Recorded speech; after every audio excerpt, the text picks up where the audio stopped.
আজ আমরা শিখব সূরা ইখলাস। পবিত্র কোরআনের শেষের দিকের একটি সূরা, অত্যন্ত ছোট্ট একটি সূরা, কিন্তু ফজিলত এবং শক্তিমত্তায় অনেক ঊর্ধ্বে। সূরা ইখলাস কেউ যদি ৩ বার পাঠ করে আল্লাহ তাআলা তাকে পূর্ণ এক কোরআন খতমের সওয়াব দান করবেন। সকাল সন্ধ্যা যদি কেউ সূরা ইখলাস, ফালাক এবং নাস পড়ে সারা শরীরে ফু দেয়, তাহলে জিন, ভূত, ব্ল্যাক ম্যাজিক, সিহির, বদনজর ইত্যাদি থেকে আল্লাহ তাকে হেফাজত করবেন।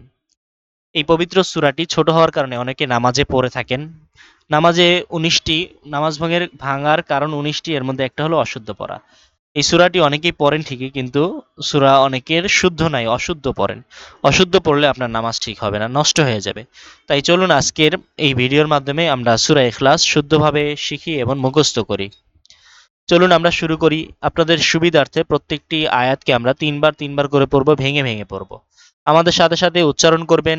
আমাদের উচ্চারণ খেয়াল করবেন, যেখানে টান দিই সেখানে টান দিবেন, যেখানে গুণনা করি সেখানে গুণনা করবেন, যেখানে টান বা গুণনা দেই না সেখানে টান বা গুণনা থেকে বিরত থাকবেন।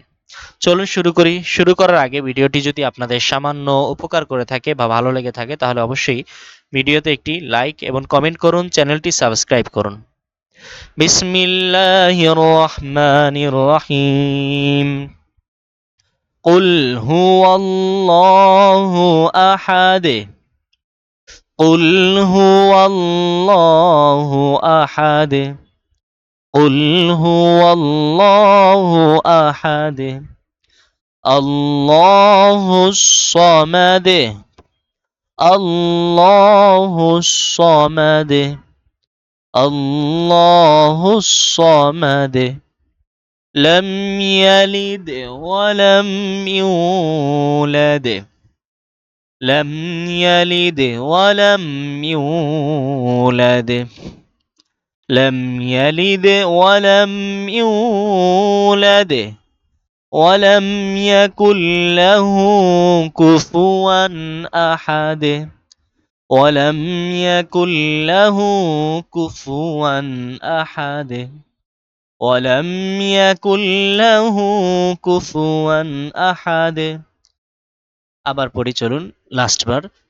قل هو الله أحد الله الصمد لم يلد ولم يولد ولم يكن له كفوا أحد